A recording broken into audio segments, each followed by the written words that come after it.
The stars looked different today. Admiral Kang Minho stood on the bridge of his ship and watched the empty space around them. His fleet of 12 human vessels moved slowly through the dark between worlds. They were not running from anything. They were not chasing anyone either. They were just traveling, like humans had done for the past 50 years since leaving Earth. "Sir, we have something on the scanner," said his communications officer. The young woman looked at her screen with wide eyes. "It's big. Really big." Kang walked over to look at the readings. The numbers made him smile a little. Whatever was coming toward them was at least 10 times bigger than his largest ship. Most people would be scared. Kang felt something else entirely. "How many ships?" he asked. "Looks like 30 or 40, sir. They're moving fast." "Good," Kang said. His crew looked at him strangely. Their admiral seemed almost happy about this news. "Send a message to all ships. Tell them to get ready for visitors." Captain Lee Salmon was having coffee when the message came through. She commanded the Soul's Pride, one of the newer ships in their small fleet. When she heard about the approaching vessels, she started grinning. Her crew thought she had gone crazy. "Captain," said her second-in-command, "should we prepare weapons?" "Of course," Lee said, still smiling.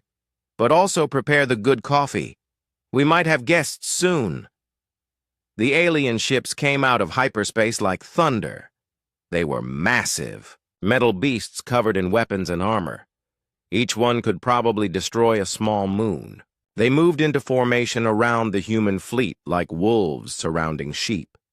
The largest alien ship was bigger than a city. Strange symbols covered its dark hull. Hundreds of weapon ports pointed at the human vessels. It looked like something, built for war and nothing else. Inside that ship, War Commander Thektar studied the small human fleet on his screens. These creatures looked pathetic. Their ships were tiny and seemed to be held together with metal patches.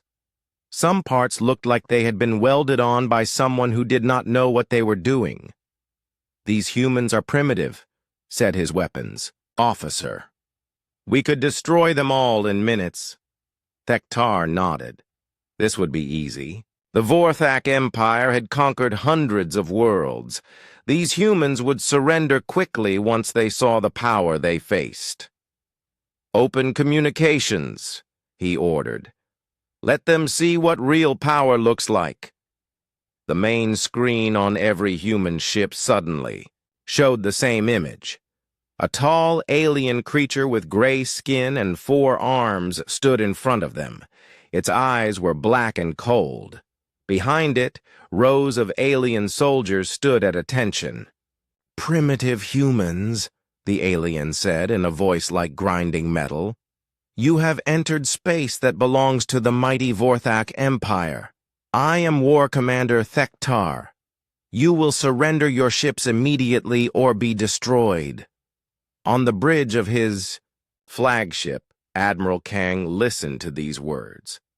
Then he did something that confused everyone watching. He started to smile. Not just a small smile, but a big grin that made his eyes crinkle. "Did you hear that?" Kang said to his crew. "They want us to surrender." His communications officer, a young woman named Park Gina, began to giggle. She tried to stop herself, but could not. Soon, half the bridge crew was fighting not to laugh. Captain Lee's reaction was even stronger. When she heard the alien demand, she burst out laughing. Her crew stared at her in shock. Their captain was laughing at aliens who could blast them into space dust. "Sir," Lee said into her communicator, trying to control her voice, "should I respond to their request?" "Yes," came Kang's voice over the radio. Even through the static, they could hear that he was still smiling. "Be polite. Tell them we received their message." Lee activated her ship's transmitter. On the alien flagship, Thektar watched as a human female appeared on his screen. She had short black hair and dark eyes that seemed to sparkle with some inner joke. "War Commander Thektar," she said, and her voice was perfectly calm and professional. "This is Captain Lee Somin of the Soul's Pride. We have received your message loud and clear." Thektar waited for her to continue. He expected begging or threats or maybe tears. Instead, the human just kept smiling at him like she had heard the funniest joke in the galaxy. "And," Thektar demanded. "And we appreciate you taking the time to introduce yourselves," Lee said. "It's not often we meet new neighbors out here." The alien war commander felt confused. This was not how conquests usually went. Most species either attacked immediately or surrendered in terror. These humans seemed to be treating this like a social visit. "You do not understand," Thektar said, making his voice more threatening. "We are not here to make friends. We are here to claim this system for the Empire. You will surrender or die." Lee's smile got even bigger. "Oh, we understand perfectly. You want our ships." "That is correct." "And if we say no, then we will take them from your dead bodies." Lee actually clapped her hands together like a child who had just been told she could have ice cream. "How exciting! It's been so long since anyone wanted to fight us." Thektar's 4 eyes blinked in confusion. Fight them? These humans had 12 small ships against his battle fleet. It would not even be a fight. It would be target practice. On other human ships, similar conversations were happening. The aliens kept demanding surrender, and the humans kept acting like this was the best news they had heard in years. Engineer Park Ji-ho was practically bouncing in his chair as he listened to the alien threats. "Did you hear their weapon specifications?" he asked his team. "This is going to be so much fun." Dr. Yoon Hana, the fleet's expert on alien life, was taking notes as fast as she could. "Look at their ship design," she whispered to her assistant. "It's so traditional. I wonder if they've ever seen anything like our setup." The aliens noticed this strange behavior through their scanners. Every human ship was buzzing with activity, but not the panicked kind they expected. The humans seemed excited. Happy, even. "War Commander," said one of his officers, "the humans are not responding normally to our threats." Thektar could see that. In all his years of conquest, he had never encountered a species that reacted to overwhelming force with what appeared to be joy. "Perhaps they do not understand the situation," he said. "Show them our weapons." The alien fleet powered up their massive guns. Energy readings spiked across all their sensors. Enough firepower to crack a planet lit up the darkness of space.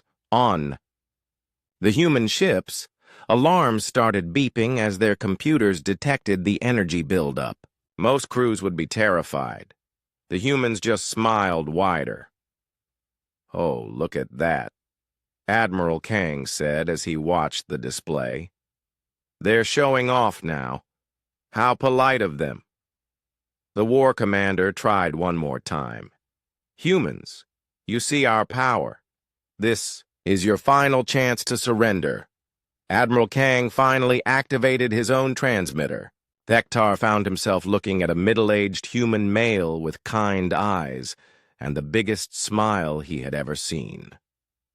"War Commander Thektar," Kang said in a warm, friendly voice. "Thank you for the demonstration. Very impressive. We're ready when you are." The alien stared at the human admiral. "Ready for what?" Kang's smile somehow got even bigger. "Ready to see what happens next, of course." War Commander Thektar had conquered 47 worlds in his career. He knew fear when he saw it. He knew anger and desperation and the look of beings who realized they were about to die. What he saw on the human faces confused him completely. They were all smiling, not just one or two of them. Every single human he could see on his communication screens had the same expression. Some smiled bigger than others, but they all looked like they were enjoying themselves. "This is not normal behavior," said his science officer, a tall Vorthok named Krell Noth. "Most species show signs of stress when faced with superior firepower." Thektar watched as the human called Admiral Kang spoke with his crew. The alien could not hear their words, but he could see their faces. The humans were actually laughing with each other. "Run a scan on their ships," Thektar ordered. "Check for psychological weapons or mind control devices." The scans came back clean. No unusual energy signatures. No signs of advanced technology that could explain the humans' strange behavior. Their ships looked primitive, almost crude compared to Vorthak engineering. On the human ship Soul's Pride, Captain Lee was having the time of her life. She walked around her bridge, checking on her crew and grinning at their readings. "Captain," said her weapons officer, "they have enough firepower to blow us up 100 times over." "I know," Lee said happily. "Isn't it wonderful? When was the last time we faced a real challenge?" Her crew exchanged glances. Their captain was acting like someone who had just won the lottery, not someone who was about to be blasted into space dust. Engineer Park Ji-ho was studying the alien ship designs on his screen. Every few seconds he would chuckle and shake his head. His assistant finally asked what was so funny. "Look at their weapon placement," Park said, pointing at his display. "It's so textbook. Like they read a manual on how to build a warship and followed it exactly. Is that bad?" "Not bad," Park said with a huge grin. "Just predictable." Dr. Yoon Hana was even more excited than the engineers. She had spent her whole career studying alien life through old signals and distant observations. Now she had real aliens right in front of her, with their weapons pointed at her ship. She could barely contain her excitement. "Look at their bone structure," she said to her research team. "And those extra arms. The muscle development suggests a high-gravity homeworld. This is amazing." Her assistant looked worried. "Doctor, they're threatening to kill us." "I know," Yoon said with delight. "We're making history here." Back on the alien flagship, Thektar was getting reports from his other ships. Every Vorthak captain was saying the same thing. The humans were not acting right. They should be scared or angry or trying to run away. Instead, they seemed to be having a party. "War Commander," said his communications officer, "the humans are sending messages between their ships." "What are they saying?" "We cannot translate everything, but our computers are picking up what sounds like jokes." Thektar's 4 eyes widened.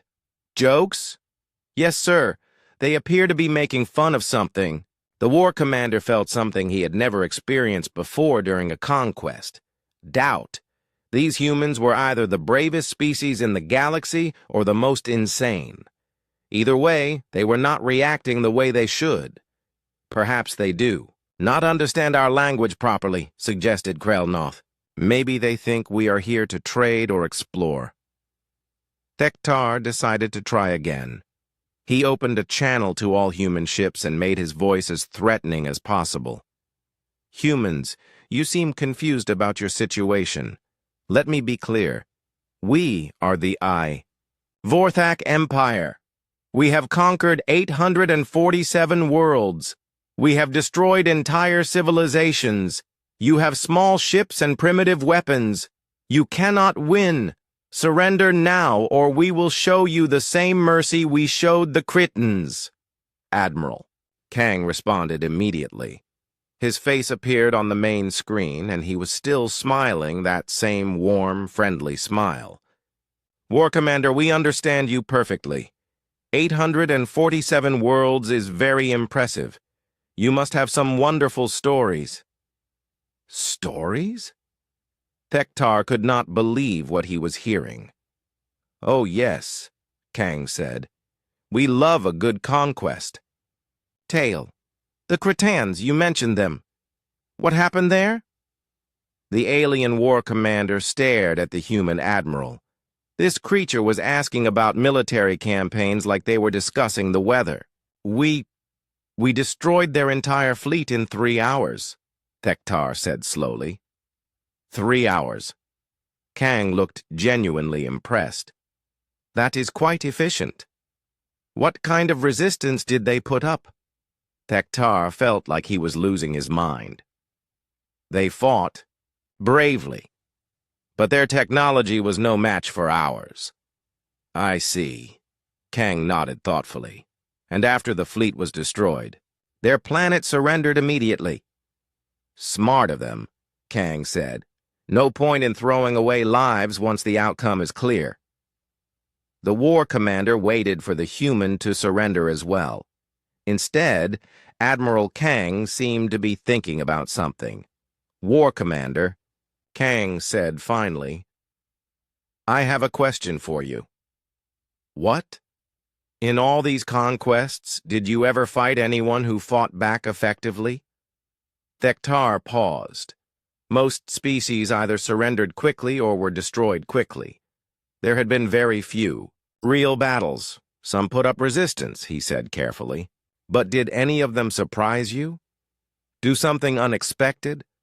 The alien war commander thought about this. The answer was no. Every conquest had followed the same pattern. Show overwhelming force, demand surrender, destroy any resistance, claim the world. No, he admitted. Most species are predictable. Admiral Kang's smile got even bigger. How boring that must be for you. On his bridge, Thektar's officers looked at each other in confusion.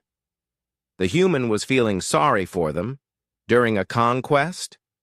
War commander, Kang continued, how long has it been since you had a real challenge? Something that made you think, made you work for victory? Thektar found himself actually considering the question. It had been years since any enemy had surprised him. Decades since he had faced an opponent that required real strategy. It has been some time, he said. That must be frustrating, Kang said with what sounded like genuine sympathy. All that training and preparation, and then every fight is the same. The human admiral was right, and that bothered Thektar more than he wanted to admit. Conquest had become routine. Boring, even. What are you suggesting? The war commander asked. Kang's expression became even more cheerful. I'm suggesting that today might be different. Different how? Well, Kang said, and his eyes sparkled with something that looked like mischief. We humans have a saying. We like to think outside the box. I do not understand this expression. It means we do things differently, unexpectedly. We solve problems in ways that other people don't think of. Thektar felt a chill run down his spine. You cannot defeat us with creative thinking. We have superior numbers and firepower. Oh, I'm sure you do, Kang agreed pleasantly. Your ships are very impressive, much bigger than ours. Then you will surrender. Admiral Kang looked thoughtful for a moment. Then he smiled that same impossible smile and said something that would haunt Thektar's dreams for the rest of his life. War Commander, size isn't everything. The communication ended, leaving the alien staring at a blank screen. Around him, his bridge crew stood in uncomfortable silence. Sir, his weapons officer said quietly, what are your orders? Thektar looked at the small human fleet on his tactical display. 12 tiny ships against his massive battle group. It should be simple. It should be easy. So why did he suddenly feel like he was the one in danger? Science Officer Krellnoth finished running detailed scans on the human fleet and stared at his results in disbelief. The numbers made no sense. According to his instruments, the human ship should not even be able to fly. "War Commander," he said, slowly, "you need to see this." Decatur walked over to the science station. The data on the screen looked like a joke. "These readings cannot be correct." "I have run the scans 3 times, Krellnoth said. "The human ships appear to be held together with primitive metal patches and some kind of adhesive strips." Adhesive strips? Their own crew calls it duct tape, sir. Our computers do not understand how it works. Decatur looked at the visual scans of the human vessels. Sure enough, he could see silver strips wrapped around various parts of the ships. Some areas looked like they had been welded by someone using their feet instead of their hands. "What about their power systems?" he asked. Krellnoth pulled up another screen. "This is where it gets strange, sir. Their energy output readings are impossible." "Impossible how?" "According to our scans, some of their engines are producing more power than their fuel systems should be able to provide. It violates basic physics." On the human ship called Busan's Hope, Chief Engineer Kim Do-hyun was having a wonderful day. He loved it when his engines ran smoothly, and today everything was working perfectly. Well, mostly perfectly. The number 3 reactor was making that humming sound again, but a few good hits with his favorite wrench would fix that. "Chief," called his assistant, "the aliens are scanning us pretty hard." "Let them look," Kim said cheerfully. "Maybe they'll learn something." He walked over to the problem reactor and gave it 3 solid whacks with his wrench. The humming stopped immediately, and the power output increased by 5%. "Works every time," he said with satisfaction. His assistant watched this with amazement. "Chief, how does hitting it make it work better?" Kim shrugged. "Machines have feelings too. Sometimes they just need a little encouragement." On another ship, Technician Choi Nari was having similar success with the navigation computer. It had been acting up all morning, giving wrong coordinates and displaying error messages in 3 different languages. But Nari knew exactly how to fix it. She opened the access panel, found the main processing unit, and gave it a firm tap with the palm of her hand. The error messages disappeared, and the computer started working perfectly. "There you go," she said to the machine. "Much better." Her supervisor, who had been watching, shook his head in amazement. "Nari, that should not work." "But it does work," she said with a grin. "That's what matters." Back on the alien flagship, Krellnoth was getting more confused by the minute. His instruments kept detecting impossible things happening on the human ships. "War Commander," he said, "their crew appears to be repairing equipment by hitting it with tools. That is ridiculous. Advanced technology does not work that way."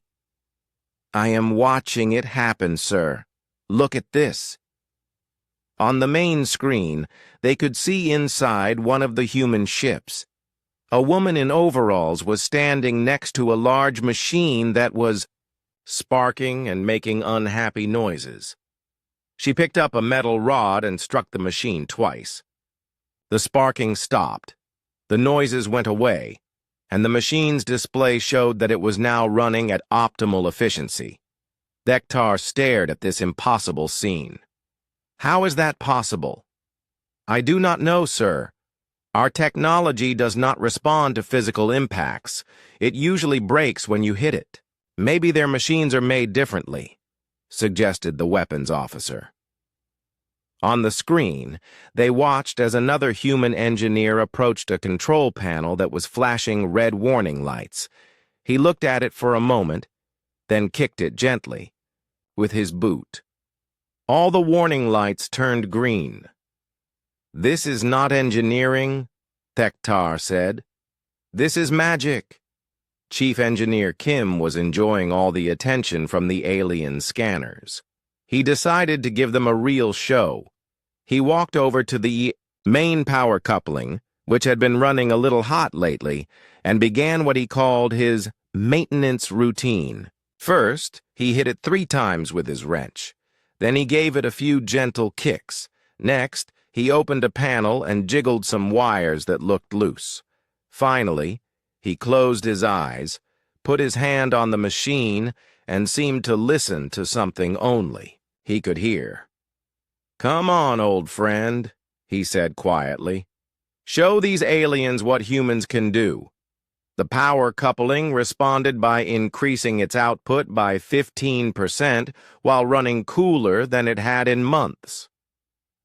On the alien ship, alarms started going off. "Sir," said the sensor operator, "the human ship just increased its power output significantly." "How?" "The engineer appears to have spoken to the machine." Thektar felt a headache coming on. Machines do not respond to conversation. "These ones seem to, sir." Dr. Yoon Hana was monitoring the alien confusion from her laboratory. As the fleet's xenobiologist, she was fascinated by how the Vorthak minds worked. They seemed to think in very straight lines. If A, then B. If C, then D. They could not understand that humans had learned to make A equal Z through creative thinking. "They're getting frustrated," she reported to Admiral Kang. "Their computers keep saying our technology shouldn't work." "But it does work," Kang replied with amusement. "That's what's driving them crazy." Engineer Park Ji-ho was having the most fun of anyone. He had been watching the alien scans and decided to really confuse them. He went to his favorite piece of equipment, a sensor array that he had built himself from spare parts. The array looked like it had been assembled by someone who had never seen proper engineering before. Wires stuck out in random directions. Parts from at least 6 different machines were bolted together in ways that should not work. The whole thing was held in place with duct tape and what appeared to be chewing gum. Park activated the array and began scanning the alien fleet. Immediately, his instruments began providing detailed information about Vorthak ship construction, weapon systems, and crew positions. On the enemy flagship, every alarm on the bridge started screaming. "What is happening?" Thektar demanded. "The humans are scanning us, sir," said his sensor officer. "But they're getting information that should be impossible to detect." "How impossible?" "They know how many crew members we have on each ship. They know what we had for breakfast. They know that Officer Vektar in Sector 7 is thinking about his mate back home." Thektar looked at the readings his own instruments were providing about the human scanning device. According to his computers, the machine the humans were using could not possibly work. It violated at least 12 laws of physics and seemed to be held together with materials that his database did not recognize. "Sir," said Krelnoth quietly, "I think we may have underestimated these humans." "How so?" "They appear to have developed technology that works on principles we do not understand. Their machines respond to physical manipulation and verbal commands. They build devices from random parts that somehow function better than our precision-engineered equipment." Thektar watched as another human engineer fixed a broken console by singing to it. The machine responded by working better than before. "This is not possible," he said. "And yet, we are watching it happen," Krelnoth replied. On the human ships, the crews were enjoying the alien confusion. They had always known their engineering methods were unusual, but seeing highly advanced aliens struggle to understand basic human maintenance techniques was hilarious. "Should we tell them about the rubber band and paperclip drive?" asked one technician. "Not yet," Kim replied with a grin. "Let them figure out the duct tape first." Technician Choi Nari was demonstrating advanced human repair techniques by fixing a communications array using nothing but a coat hanger and some creative wire twisting. The alien scanners were probably going crazy trying to figure out how it worked. The secret, she explained to her trainee, is to think like the machine. What does it want? What would make it happy? But it's just a machine, the trainee said. That's what the aliens think too, Nari replied with a knowing smile. That's why they'll never understand us. War Commander Thektar stared at the human, Fleet, and felt something he had never experienced before in his military career. These small, primitive-looking ships were demonstrating technology that his scientists claimed was impossible. Their crews fixed advanced equipment by hitting it with tools and talking to it like it was alive. Worst of all, it was working. War Commander, his communications officer said carefully, should we proceed with the attack? Thektar looked at his tactical display. His fleet still had overwhelming firepower advantage. His ships were still much larger and better armed. But somehow, for the first time in his career, he was not sure that would be enough. Hold position, he ordered. I want to understand what we're dealing with first. On the human flagship, Admiral, Kang smiled and patted his command console affectionately. Did you hear that, old girl? He said to his ship. They want to understand us better. The ship's computer responded by playing a few notes of an old Earth song through the bridge speakers, as if it was chuckling along with its captain. The tension in space was getting thicker by the minute, but somehow the humans seemed to find this even more amusing. War Commander Thektar had never seen anything like it in his long military career. On the human ship, Soul's Pride, Captain Lee was walking around her bridge with a spring in her step that made her crew grin despite their dangerous situation. Every few minutes, she would stop at a station and check on her people, and every time she smiled a little bigger. Captain, said her navigation officer, the aliens have been holding position for 20 minutes now. They're not attacking. I noticed, Lee said cheerfully. They're probably trying to figure us out. Is that good or bad? Lee thought about this for a moment, then started giggling. I have no idea, but it's definitely interesting. Her communications officer, a young man named Han Woojin, was monitoring alien transmissions and having trouble controlling himself. Every few seconds, he would snort with laughter and have to cover his mouth. What's so funny, Woojin? Lee asked. Captain, they're talking to each other about us. Their officers keep asking their science teams to explain how our ships work. And their science teams keep saying it's impossible. Han lost his composure completely and burst out laughing. They're getting really frustrated. Lee joined in the laughter. Soon, half her bridge crew was chuckling along with them. On the alien flagship, this behavior was being carefully monitored. Thektar watched the human bridge through his surveillance systems and felt his confusion growing. They are laughing, he said to no one in particular. Yes, sir, replied his communications officer. Our psychological analysis computers cannot determine why. What do the computers suggest? The main possibility is that they are suffering from a form of mass hysteria brought on by extreme stress. Thektar considered this. It made sense. Facing certain death could break anyone's mind. But these humans did not look broken. They looked like they were having the best day of their lives. Navigator. Oh Sunwoo was having exactly that kind of day.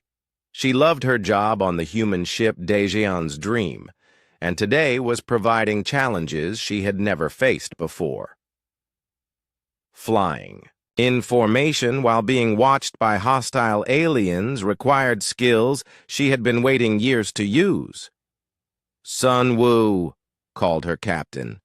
How are we doing? Perfectly, sir, she replied with a huge grin.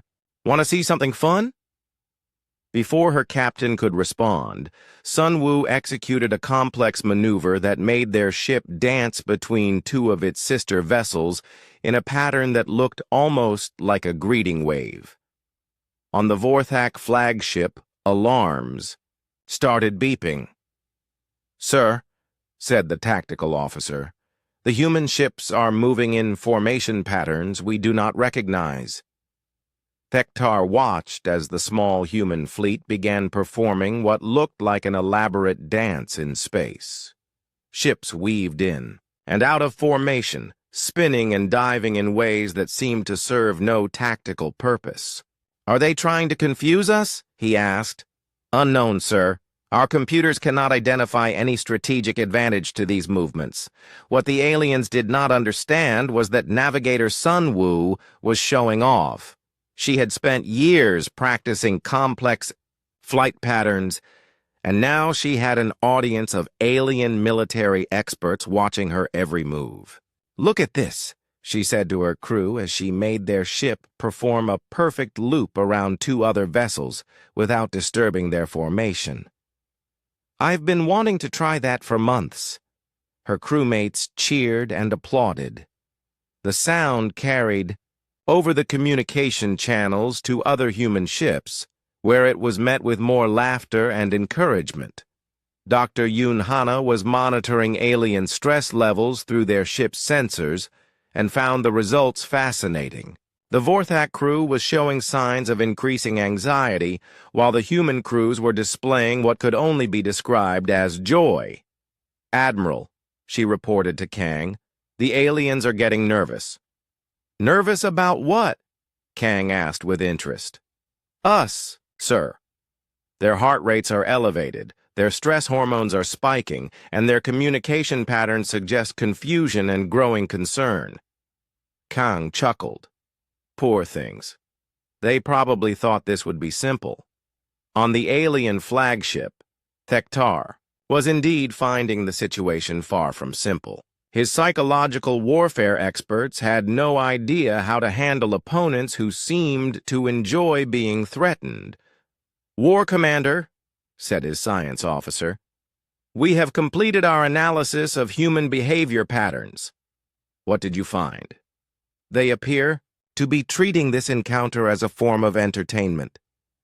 Thektar stared at his officer. "Entertainment?"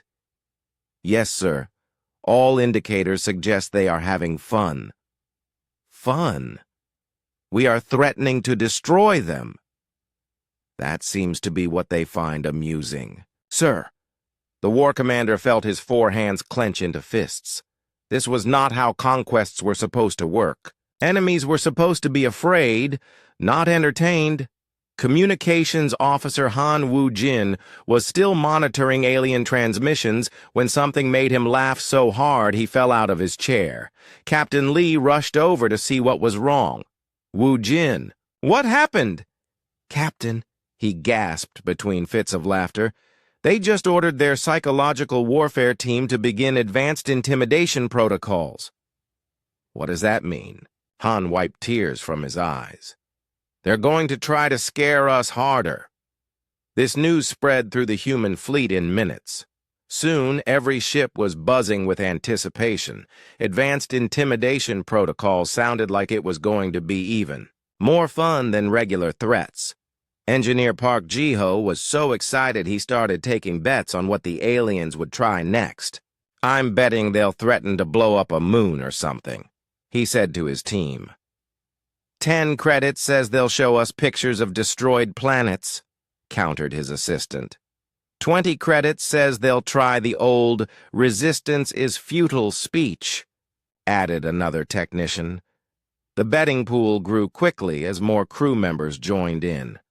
Soon, humans throughout the fleet were placing wagers on alien behavior patterns. Thektar activated his advanced intimidation protocols with great ceremony.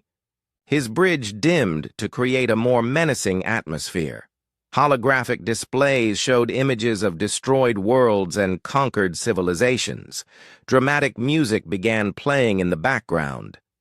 Humans, he began in his most terrifying voice. Behold, the fate of those who oppose the Vorthak Empire. The screens filled with images of burning cities and shattered fleets, planets cracked in half by Vorthak weapons, entire species bowing in submission before alien conquerors. Your worlds will burn, Thektar continued. Your people will serve. Your ships will be scrap metal floating in the void. This is the price of defiance. He waited for the human response. Surely now they would understand the hopelessness of their situation. Admiral Kang's face appeared on the communication screen. He was still smiling, but now he looked genuinely impressed. War Commander, that was magnificent. The lighting effects alone must have taken weeks to prepare. Thektar blinked all four eyes in confusion. Lighting effects? Oh yes, very dramatic. And the music? Who composed that? It's quite stirring. You enjoyed our intimidation display? Absolutely, Kang said with enthusiasm. We humans love a good show, don't we, everyone? Behind the Admiral, his bridge crew burst into applause. They were actually clapping for the alien threats. The destroyed planet imagery was particularly impressive, Captain Lee added over the communication channel. Very realistic. Did you use computer graphics or practical effects? Thektar felt something inside his mind break a little bit. Those were real planets. We actually destroyed them. Even better, said Engineer Park from another ship. Method acting? You really committed to the role. The human betting pools were paying out all over the fleet. Someone had correctly predicted that the aliens would use dramatic lighting and scary music as their intimidation tactic. I told you they'd go for the classic approach, Park said as he collected his winnings. These aliens are so traditional. Dr. Yoon was analyzing the alien psychological profiles and finding them fascinating. Admiral, she reported, their intimidation protocols appear to be based on standard fear responses. They assume all species will react to threats the same way. How limited, Kang replied with sympathy. They must meet very boring enemies. On the Vorthak flagship, officers were staring at their instruments in disbelief. Instead of increasing human stress levels, their advanced intimidation protocols had actually made the humans happier.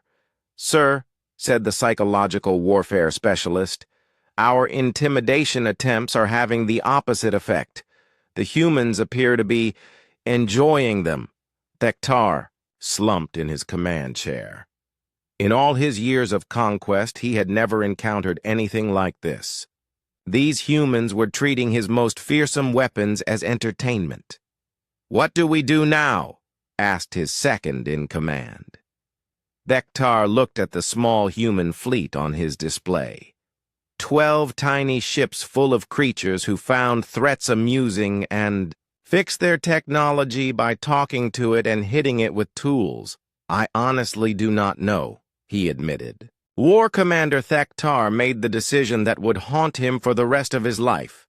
After an hour of watching humans treat his threats like entertainment, he decided the only way to end this madness was to attack. All ships, he commanded, prepare for battle. We will show these humans what happens when you mock the Vorthak Empire. His fleet powered up their weapons. Massive energy cannons that could crack moons swiveled toward the human vessels. Missile ports opened like hungry mouths, the space around them filled with enough destructive power to level continents. On the human ships, alarms began sounding as their sensors detected the weapon locks. Well, said Admiral Kang to his bridge crew, I think playtime is over. His crew did not look scared.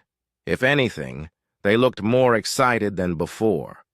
Navigation Officer Kim Seulgi cracked her knuckles and grinned at her controls. Admiral, should I begin evasive maneuvers? she asked. In a moment, Kang replied. Let's see what they try first. The first Vorthak salvo was designed to destroy the human fleet in a single coordinated strike. Hundreds of energy beams and missiles streaked through space toward the 12 human ships. What happened next would be studied in military academies for generations, assuming anyone survived to write about it. The human ships simply were not there anymore. Captain Shin Tae-hyung of the ship Incheon's Fury had been waiting his whole career for a moment like this. As the alien weapons fired, he activated his ship's systems and did something that made the universe itself seem to hiccup. His ship folded space around itself and stepped sideways through dimensions that had no names. In the time it took for an alien energy beam to travel 1 meter, Incheon's Fury had moved 3,000 kilometers and was now behind the enemy formation. The other human ships performed similar impossible maneuvers.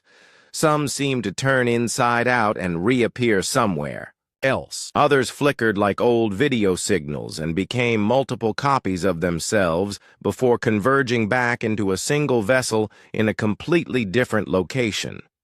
One ship, the Gwangju's Hope, appeared to turn into pure energy for a split second, before rematerializing as a solid object again. On the Vorthak flagship, every alarm in the ship was screaming. "What just happened?" Thektar demanded. "Sir," his tactical officer said in a voice that cracked with stress, "the human ships moved." "I can see that. How did they move?" "Unknown, sir. Our sensors show they were in 12 different locations." "Then they were in 12 different locations." "That is impossible." "Yes, sir. That's what our computers keep saying." Science Officer Krell Noth was staring at his instruments like they had betrayed him personally. "War Commander, according to our readings, the human ships briefly stopped existing in normal space-time." "What does that mean?" "I have no idea, sir." Captain Shin was humming an old Earth song as he piloted his ship through what humans called a tactical dance.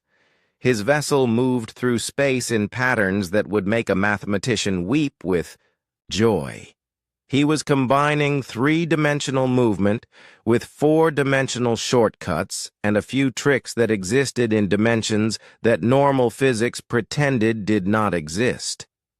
"Captain," said his weapons officer, "we're getting target locks on 6 enemy ships." "Excellent," Shin replied cheerfully. "Let's show them what human weapons look like." Weapons Officer Jong Minji had been waiting for this moment since joining the fleet. She activated her weapons systems and felt a familiar thrill as the ship's armaments came online. The humans had learned long ago that bigger was not always better. While the Vorthak built massive guns that could destroy planets, humans had developed weapons that were much more creative. "Firing probability cannons," Minji announced. The weapons that emerged from the human ships were unlike anything the Vorthak had ever seen. Instead of simple energy beams or missiles, the humans fired weapons that seemed to rewrite reality itself. One alien ship found itself suddenly 3 minutes in the past, giving the humans time to shoot it before it knew it was under attack. Another discovered that its shields were now protecting the human ships instead of its own hull. A third Vorthak vessel experienced what the humans called a causality inversion. It was destroyed by weapons that would not be fired for another 30 seconds. "This is impossible!" Thektar shouted over the chaos on his bridge. "Sir," his weapons officer reported, "our ships are being attacked by weapons that do not exist yet. How do we defend against weapons that have not been fired?" "Our computers are requesting we ask the humans for an instruction manual." The battle, if it could be called that, continued for exactly 7 minutes and 32 seconds. In that time, The human fleet demonstrated technologies that violated so many laws of physics that several alien computers simply gave up and displayed error messages in languages that had not been invented yet. Captain Lee's ship, Soul's Pride, performed a maneuver that her crew called the impossible turn. The ship rotated around an axis that did not exist while moving forward, backward, and sideways simultaneously. The alien weapons trying to track her got so confused that they started shooting each other. "How are we doing this?" asked her navigation. "Officer, simple," Lee replied with a grin. "We're thinking outside the box." "What box?" "The one that says space has to work the way everyone thinks it does." Engineer Park Ji-ho was having the time of his life managing his ship's weapon systems. Human weapons were powered by what he called aggressive optimism and the sincere belief that physics was more like a suggestion than a law. "Park," his captain called, "can you get us more power for the reality adjusters?" "No problem," Park replied. He walked over to his main power coupling and had a friendly conversation with it. "Come on, old friend. These aliens think they know how the universe works. Let's show them how wrong they are." The power coupling responded by increasing output to levels that should have melted every component in the system. Instead, it hummed happily and somehow convinced the ship's engines to work better than they ever had before. On the alien flagship, Thektar was watching his fleet get systematically outmaneuvered by ships that should not have been able to move. "The way they were moving, sir," his tactical officer said, "we are detecting weapons impacts from the human ships." "Where are they hitting us?" "Last Tuesday, sir." Thektar stared at his officer. "What?" "The humans appear to have shot us last Tuesday. The damage is just arriving now." "That makes no sense." "No, sir, but our hull breach sensors are reporting holes that were not there yesterday but have somehow always been there." Dr. Yoon was monitoring the battle from her science station and taking notes as fast as she could write. This was the first time humans had used their full technological capabilities in combat, and the results were fascinating. "Admiral," she reported, "the aliens are experiencing what we might call paradigm shock." "Explain," Kang said as he watched another enemy ship discover that its own weapons were now firing harmless flowers instead of energy beams. "They built their entire military philosophy around conventional physics. They cannot adapt to weapons and tactics that work outside normal space-time." "How are they handling it?" "Not well. I'm detecting high levels of confusion, frustration, and what appears to be existential crisis among their crew." The human ships continued their impossible dance through space. They moved like thoughts instead of objects, striking from directions that did not exist, and defending themselves with weapons that convinced enemy attacks they did not want to cause damage. "Sir," Communications Officer Han reported from his station, "the aliens are trying to surrender." Admiral Kang looked surprised. "Already? We've barely started." They sent a message saying, "Please stop making our reality optional." Kang chuckled. "I suppose we have been a bit hard on their understanding of physics." The battle ended when the last Vorthak ship fired a weapon that somehow convinced itself it was actually a peaceful diplomatic message. The missile turned into a bouquet of flowers halfway to its target and gently bounced off the human ship's hull. Thektar sat in his command chair and stared at the tactical display. His fleet was still intact, mostly. None of his ships had been destroyed. But somehow, the humans had demonstrated that they could have destroyed his entire force whenever they wanted to. His weapons were useless. His shields were decorative.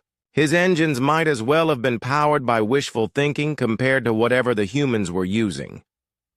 "War Commander," his communications officer said quietly, The humans are requesting permission to come aboard. Why? They say they would like to discuss terms for peace. Thektar laughed, but it was not a happy sound.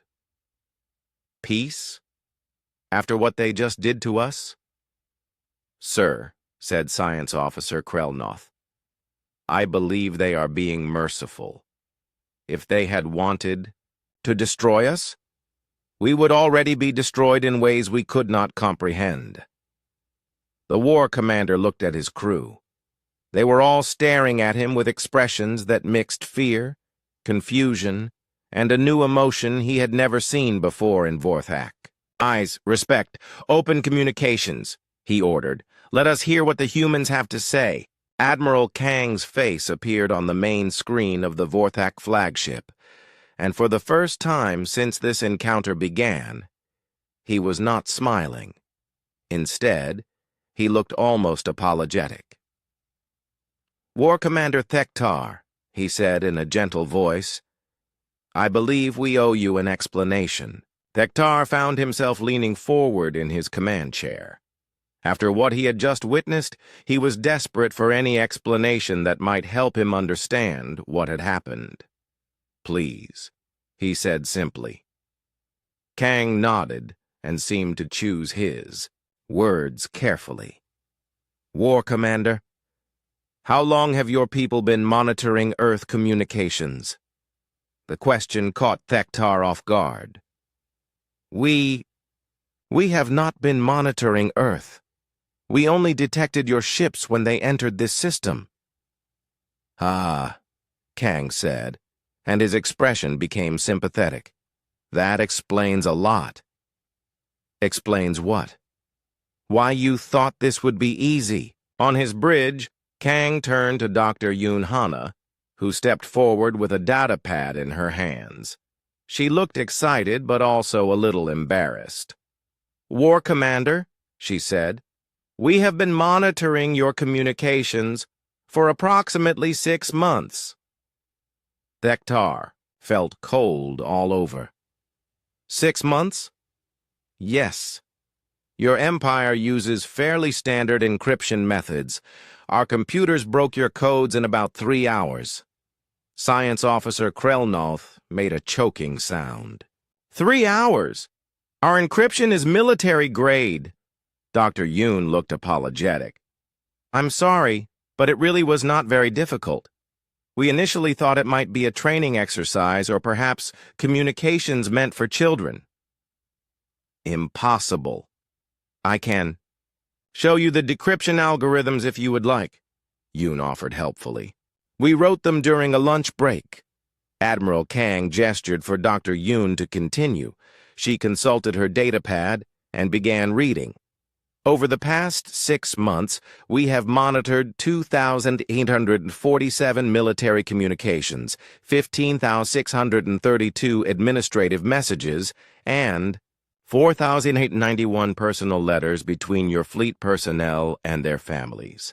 Thektar's face went through several colors. You read our personal mail? Only to understand your culture better, Yoon said quickly. We found your poetry quite beautiful, by the way. Officer Vector has real talent. The mentioned officer turned, purple with embarrassment from his station at the back of the bridge. But more importantly, Admiral Kang continued, we learned about your military capabilities, your conquest record, and your current situation. What situation? Thektar asked. Though he was beginning to suspect, he did not want to know the answer. Captain. Lee's voice joined the conversation from her ship. War Commander, when was the last time your fleet received a supply shipment? The question hit Thektar like a physical blow. That is classified information. 4 months ago, Dr. Yoon said gently, reading from her data. And it was only half the supplies you requested because of budget constraints back home. How could you possibly know that? Your logistics officer sent a very detailed complaint letter to his wife about it. He mentioned that your ships are running low on everything from food to weapon power cells. Engineer Park Ji-ho's voice crackled over the communication system. Also, your plasma conduits need maintenance that you cannot perform without parts you do not have. Thektar slumped in his chair. This was turning into the worst day of his military career. Furthermore, Admiral Kang said, we learned about your recent military campaigns. What about them? Captain Shin's cheerful voice joined in. Well, for example, your conquest of the Krytan system. We destroyed their fleet in 3 hours. Yes, Shin agreed. All 2 ships of it. The alien bridge fell silent. War Commander, Dr. Yoon said with genuine sympathy, the Cretans had a total population of about 50,000 people and no military to speak of. They surrendered because they were confused about why anyone would want their planet, which consists mostly of radioactive sand. Thektar felt something die inside him. But they were marked as a strategic conquest. By who? Asked Admiral Kang. By Central Command. Central Command, which according to your own communications, consists of 12 bureaucrats who have not left their home planet in 30 years and get most of their strategic information from adventure novels. The war commander put his head in his 4 hands. Everything was falling apart. Engineer Kim's voice came over the speakers and he sounded almost apologetic. War Commander, we also know about your weapons. What about our weapons? They are 3 generations behind what most civilizations are using these days. Your energy cannons are based on designs that were obsolete before humans even left Earth. That cannot be true. I'm afraid it is, Dr. Yoon said gently. Your technology base appears to have stagnated about 200 years ago. You have been conquering primitive worlds with outdated equipment. Communications Officer Han added his own devastating observation. Also, most of the worlds you have conquered were uninhabited. What? Of your 847 claimed conquests, only 38 actually had intelligent life on them. The rest were empty planets that you claimed and then forgot about. Thektar felt his worldview crumbling around him. But we are the mighty Vorthak Empire. You are 12 ships with outdated technology, run by a government that has not fought a real war in centuries, Admiral Kang said, but his voice was kind. Your empire exists mostly on paper. The human admiral stood up and walked closer to his communication screen. War Commander, would you like to know why we were smiling? Thektar nodded weakly. Because we have been alone in space for 50 years. We have not met another intelligent species in all that time. When you appeared and demanded our surrender, we were not scared. We were excited. Excited? Finally, we thought. Someone to talk to. Someone who might be interesting. Someone who might challenge us or teach us something new. Captain Lee laughed softly. We were hoping for new friends, not another conquest. But you attacked us, Thektar protested. We defended ourselves, corrected Admiral Kang. And we tried very hard not to hurt anyone. Did you notice that none of your ships were destroyed? Thektar looked at his tactical display. It was true. His fleet was intact, just thoroughly outmaneuvered and confused. We could have ended this fight in 30 seconds, Engineer Park said matter-of-factly. We have weapons that could turn your entire fleet into flower petals, but we did not want to hurt anyone. We wanted to understand you, added Dr. Yoon. We were hoping you might be interesting neighbors. But instead, Admiral Kang continued with obvious disappointment, we found an empire that exists mostly in its own imagination, run by people who have forgotten how to think creatively. The silence on the Vorthak bridge stretched for long minutes. Finally, Thektar found his voice. "So what happens now?" "Now," Admiral Kang said, and his smile returned. "We talk. We learn about each other. We figure out how to be friends instead of enemies." "But we attacked you." "You tried to attack us," Captain Shin corrected cheerfully.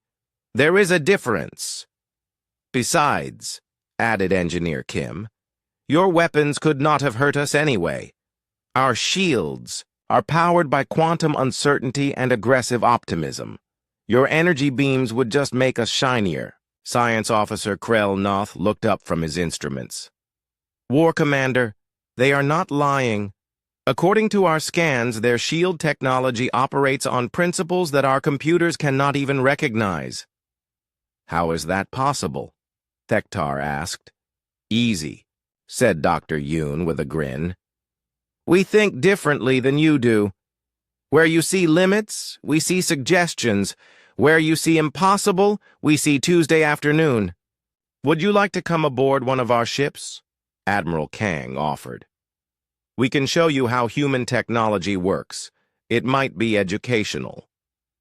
Thektar looked around his bridge at his crew. They were all staring at him with expressions of curiosity mixed with fear. For the first time in his career, he had encountered something completely outside his experience. "Will it be safe?" he asked. "Perfectly safe," Kang assured him. "We promise not to accidentally fold you into extra dimensions or convince your molecules that they would rather be somewhere else. You can do that?" "We try not to," Captain Lee said with a laugh. "It makes diplomatic meetings very awkward." War Commander Thektar made what might have been the bravest decision of his life. "Very well," he said. "I will come aboard your ship."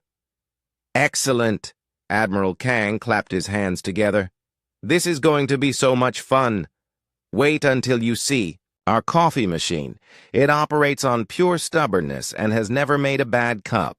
War Commander Thektar's shuttle approached the human flagship with all the confidence of a leaf floating toward a black hole. As he got closer to the ship, called Earth's Dream, he began to understand why his scanners had been so confused.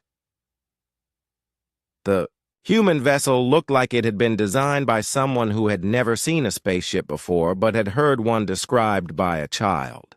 Parts of it seemed to be held on with what he now knew was called duct tape.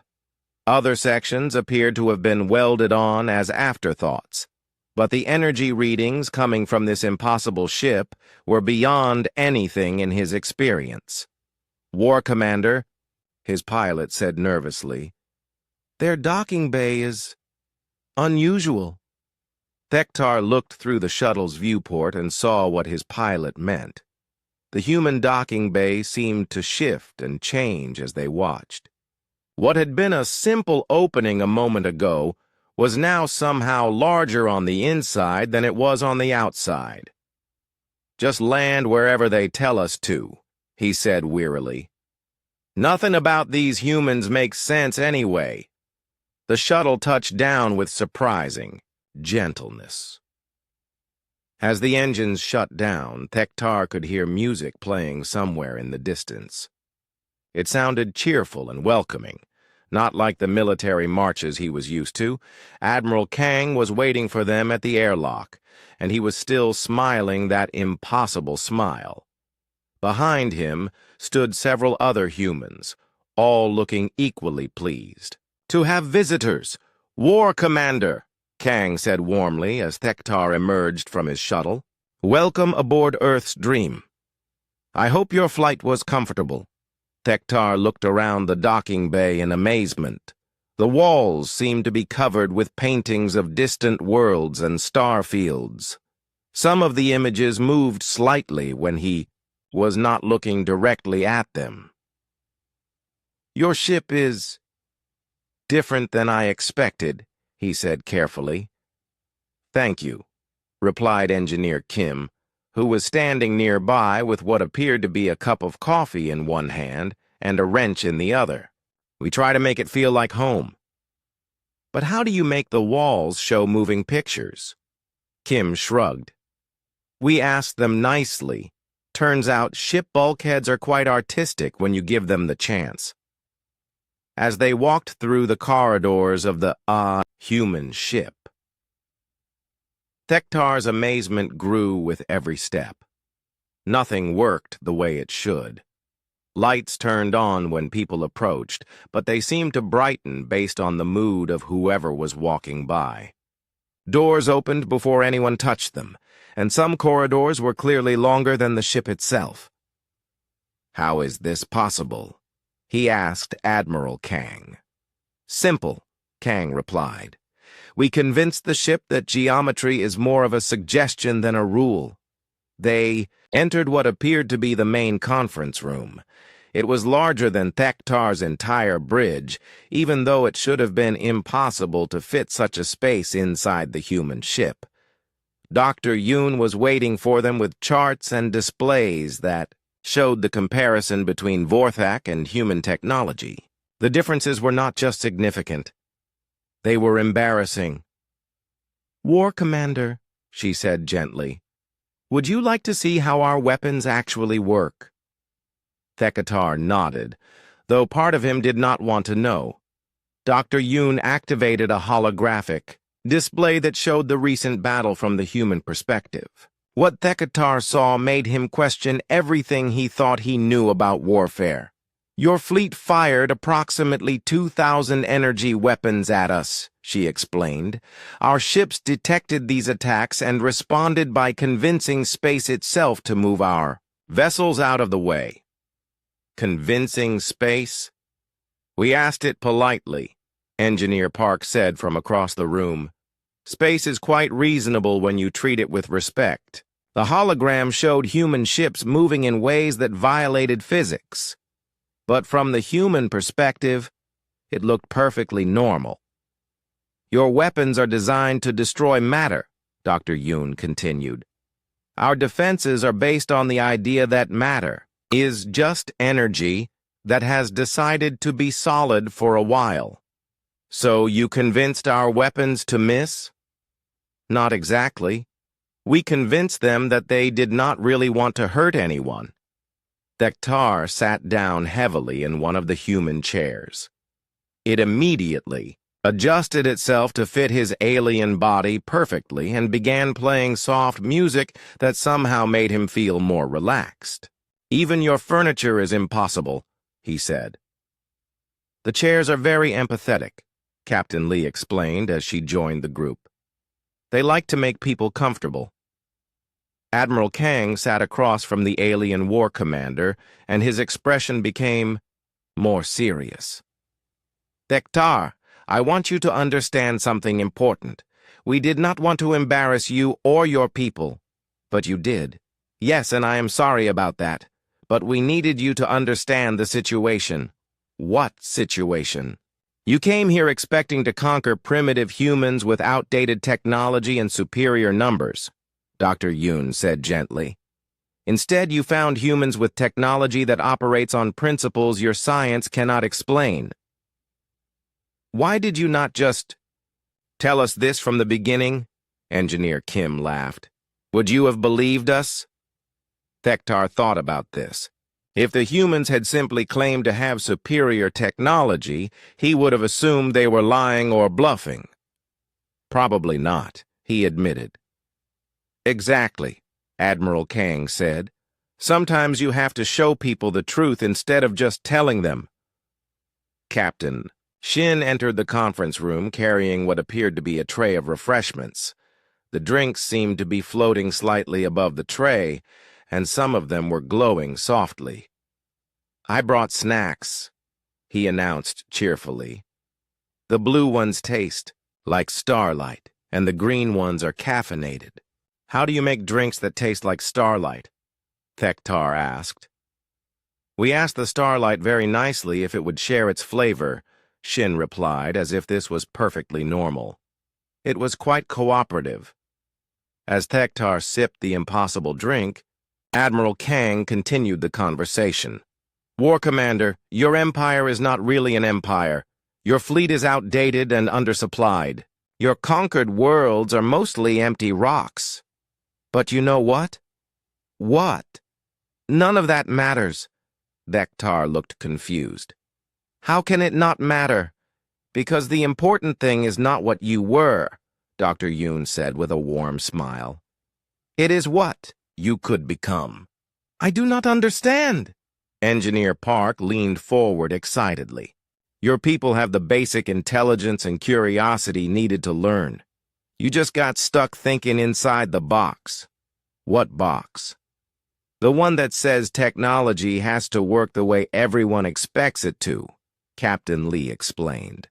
The one that says, you cannot convince machines to work better by being nice to them. The one that says physics cannot be negotiated with, added Engineer Kim. Admiral Kang stood up and walked over to a wall display that showed both fleets. Thektar, what if I told you that your people could learn to build technology like ours? The War Commander nearly choked on his Starlight drink. That would be impossible. Why? Because you are humans. You think differently. Exactly. Dr. Yoon clapped her hands together. You are starting to understand. Understand what? The secret is not the technology, Admiral Kang said. The secret is learning to think like the universe wants you to think. How? Does the universe want me to think? Creatively, optimistically, with the understanding that rules are meant to be guidelines, not absolute laws. Engineer Park grinned. Plus, it helps if you are willing to have conversations with your equipment. Machines like to feel appreciated. Thektar looked around the room at the impossible humans with their impossible technology and their impossible attitudes. For the first time in his adult life, he felt something he had almost forgotten. Hope. Could you really teach us? He asked quietly. Of course, Admiral Kang said. That is what friends do. They help each other learn and grow. But we attacked. You? You tried to attack us, Captain Shin corrected gently. And honestly, it was the most interesting thing that has happened to us in months. We have been hoping for years to meet another species that we could share knowledge with, Dr. Yoon added. Someone who could learn from us and teach us new things in return. Thektar felt tears forming in his eyes, which was embarrassing because Vorthak were not supposed to cry. But these humans were offering him something he had never expected to find, a chance to start over, a chance to learn, a chance to become something better than what he had been. What would we have to do? He asked. First, said Admiral Kang, you would have to stop thinking of yourselves as conquerors and start thinking of yourselves as explorers, added Captain Lee. Explorers of technology, of ideas, of possibilities, Engineer Kim continued. Explorers of friendship, Dr. Yoon concluded with a smile. War Commander Thektar looked at his empty cup, which had somehow refilled itself with a different colored drink while he was not paying attention. I think, he said slowly, I would like to try being an explorer instead of a conqueror. The humans in the room broke into applause, and even the walls seemed to glow a little brighter. 6 months later, War Commander Thektar stood on the bridge of his flagship and marveled at how much had changed. The ship still looked mostly the same from the outside, but inside everything was different. His control panels now responded to voice commands and seemed to anticipate what he needed before he asked for it. His engines ran quieter and more efficiently after Engineer Kim had shown his crew the art of mechanical empathy. Most surprisingly, his coffee machine had learned to make drinks that actually tasted good. Status report, he called to his crew. All systems operating at optimal efficiency, replied his new science officer, a young Vorthak named Jeklira, who had spent 3 months learning human engineering methods. The probability drive is stable, and the reality adjusters are functioning within normal parameters. Thektar smiled. 6 months ago, those words would have been meaningless. Now they were part of daily operations. Any word from the human fleet? Admiral Kang's ships are approaching the rendezvous point, said his communications officer. They should arrive within the hour. Today was special. Today, they would attempt something that had never been done before in galactic history. They were going to make first contact with a species that had specifically requested to meet both humans and Vorthak together. The Zealot Collective had been monitoring galactic communications for years, watching the rise and fall of various civilizations. When they detected the unusual partnership between humans and Vorthak, they sent a message expressing interest in peaceful contact. They say they want to meet the species that taught another species to think outside the box, Dr. Yoon had explained when the message first arrived. Apparently, this is considered theoretically impossible by most galactic civilizations. Admiral Kang's voice came over the communication system. Thektar, how are you feeling about today? Nervous, the former war commander admitted. But good nervous. That's the best kind, Kang replied cheerfully. Ready to make some new friends? The past 6 months had been a revelation for both species. The Vorthak had learned that technology could be improved through creativity and optimism, rather than just following ancient blueprints. The humans had learned that their unconventional methods could be taught to others, something they had never tried before. Chief Medical Officer Lim Seungmin had spent weeks working with Vorthak doctors to develop medical techniques that combined human innovation with alien physiology. The results had been remarkable. Dr. Lim, Thektar called, how is our patient today? Doing wonderfully, Lim replied from his medical bay. Officer Vektar's injury is healing faster than we expected. Apparently, Vorthak tissue responds very well to treatment machines that are encouraged to work harder. Vektar had been injured in an accident during one of the early technology sharing experiments. Human medical equipment had not been designed for alien biology, but when Dr. Lim asked the machines to please try their best to help their new friend, the results had exceeded all expectations. The healing ray actually apologized for not working faster, Vektar had reported in amazement. I have never heard medical equipment express concern for patient comfort before. Captain Lee's voice joined the conversation from her ship. Thektar, your people are adapting to human methods faster than we expected. We had good teachers, he replied, though I still do not understand how Technician Choi convinced our navigation computer to develop a sense of humor. She asked it to try being more creative with root calculations. Choi's voice crackled over the radio. Turns out your computers have wonderful personalities once you give them permission to express themselves.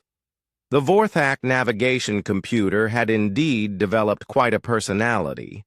It now provided running commentary on their journeys and had started making suggestions for scenic routes through space. Contact on long-range sensors, announced Jeklira. The Zealot ships are approaching. Thektar looked at his display and whistled in appreciation. The alien vessels were unlike anything he had ever seen. They appeared to be grown rather than built, with organic curves and surfaces that seemed to shift and flow like living tissue. Beautiful, Admiral Kang's voice said over the communication channel. They look like they're part plant, part spaceship. Admiral, Dr. Yoon's excited voice joined in. I'm detecting biomechanical signatures from their ships. I think they've achieved true fusion between living organisms and technology. The lead Zelix ship opened a communication channel, and the main screen filled with the image of a being that looked like a cross between a tree and a philosopher. Its bark-like skin had patterns that seemed to glow with inner light, and its multiple eye clusters focused on both human and Vorthak simultaneously. "Greetings, humans and Vorthak," the being said in a voice like wind through leaves. "I am Sage Engineer Veltana of the Zelic Collective. We have been watching your unique partnership with great interest." "Welcome, Sage Engineer," Admiral Kang replied warmly. "We're honored to meet you." "The honor is ours," Veltana replied.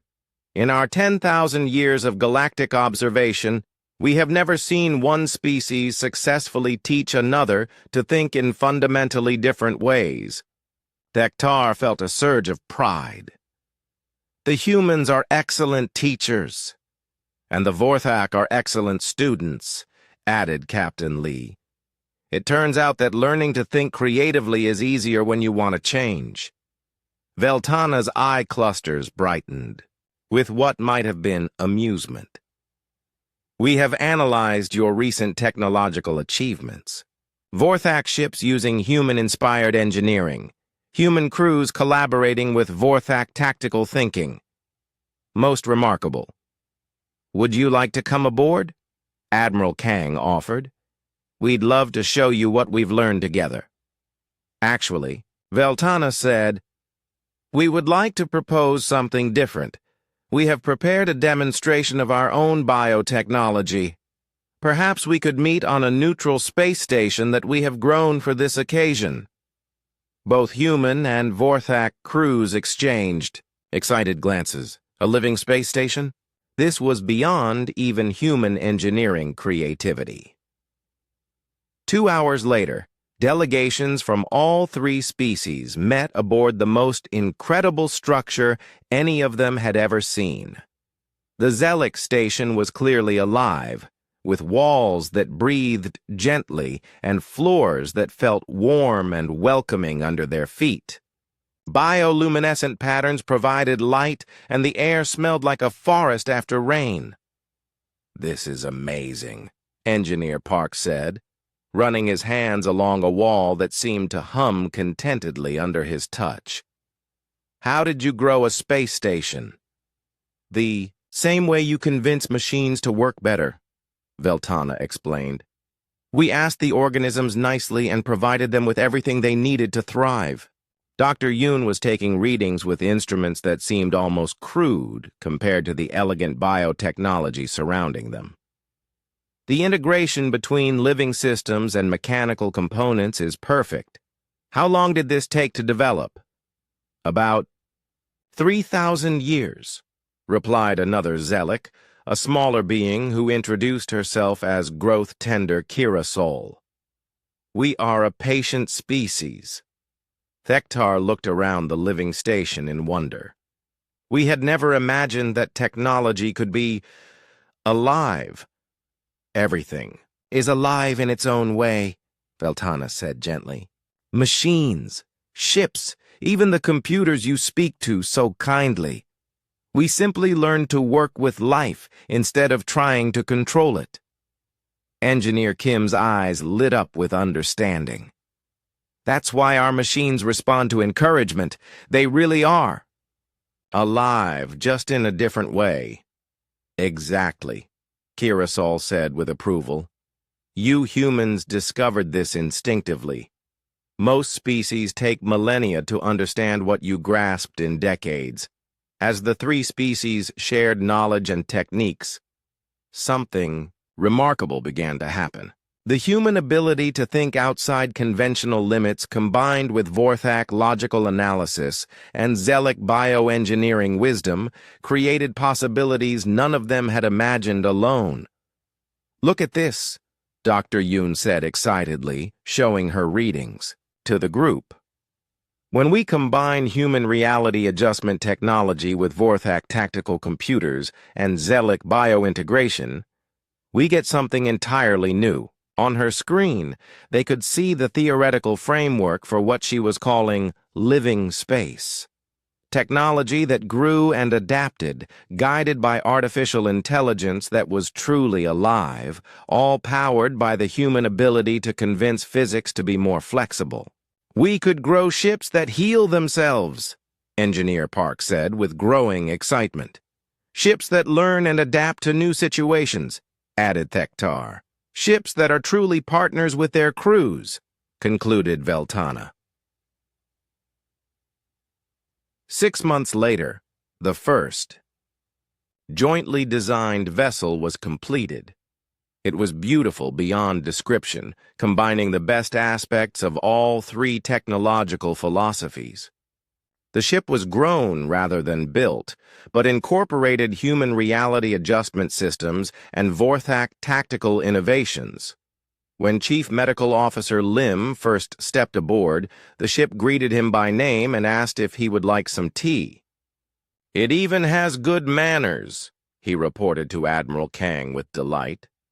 The success of this collaboration spread throughout the galaxy faster than anyone had expected. Species that had been isolated for centuries began reaching out to the human Vorthak Zelik Alliance, curious about this new approach to technology and cooperation. "We're getting contact requests from 17 different civilizations," Communications Officer Han reported during one of their regular three-way conferences.